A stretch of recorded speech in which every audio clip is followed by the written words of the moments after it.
Chères téléspectatrices et téléspectateurs, suivez du lundi au vendredi à 13h sur Guérit TV Monde le commentaire du jour. C'est une rubrique dans laquelle le présentateur prend position sur des faits ou sujets d'intérêt, qu'ils soient relatifs au Bénin ou non. Entre dénonciation, approbation et suggestion, le commentaire du jour crée l'actualité, suscite les débats ou y contribue. Tapez www.gueritvmonde.bj pour nous suivre en direct. Guérit TV Monde, le leader des Web TV. Si Dieu a mis un rêve dans ton cœur. Un nouveau-né dans l'univers des livres au Bénin. Le pasteur écrivain Léon Rouessou, avec le soutien de Joseph Komakboni, président national de l'Église apostolique du Bénin, vous invite au lancement de son premier livre intitulé La destinée humaine, un plan irrévocable de Dieu. Un plan irrévocable de Dieu. Le dit lancement aura lieu le samedi 13 mai 2023 à 10h au siège national de l'Église Pentecôte de la foi de Kendonou, au bord de la grande route Cotonou-Baou, en face de Bénin-Marché. Vous avez envie de prendre part à cette grande messe littéraire? Sachez que le pasteur écrivain vous réserve de grandes surprises. Pour tout renseignement, contactez-nous via WhatsApp au +229 97 10 03 96 ou le 67 00 98 92.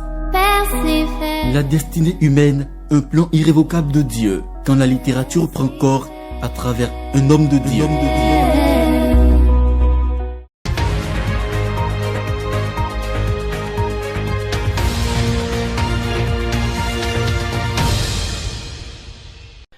Bonjour à chacun et à tous et bienvenue dans ce Flash Info. L'actualité oblige. Crime crapuleux dans la commune d'Abomey-Calavi. Le corps d'une femme septuagénaire a été retrouvé dans une mare de sang sans sa tête dans la soirée de ce lundi 8 mai 2023. Selon le quotidien Info Matin, les auteurs de ce crime ne sont pas encore connus. Par ailleurs, la police est allée faire le constat et une enquête sera sans doute ouverte.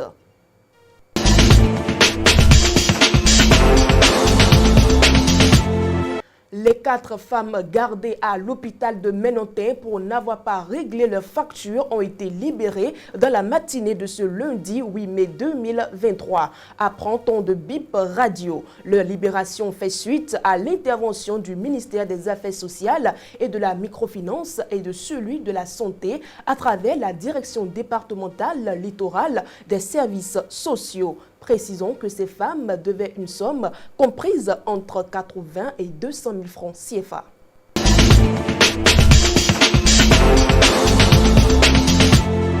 Toujours dans ce Flash Info, le décès d'un autre militaire blessé suite à l'explosion survenue à l'École nationale des officiers de Tofor porte à 2 le personnel militaire affecté. Selon les informations du Télégramme, il s'agit de l'adjudant-chef Koumayon et du sergent-major Alain Asseinsor en service à la direction du matériel des armées. Pour l'heure, le gouvernement n'a pas encore sorti un communiqué officiel pour donner plus de précision sur le bilan de ce drame.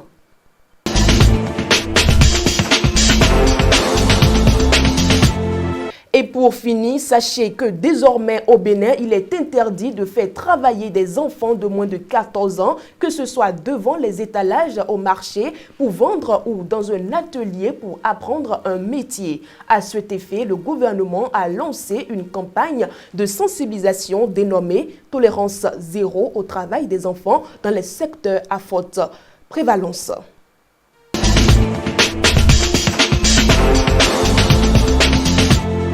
Mesdames et messieurs, c'est l'essentiel à retenir de l'actualité. Merci pour votre aimable attention et bonne suite de programme sur gueritvmonde.bj.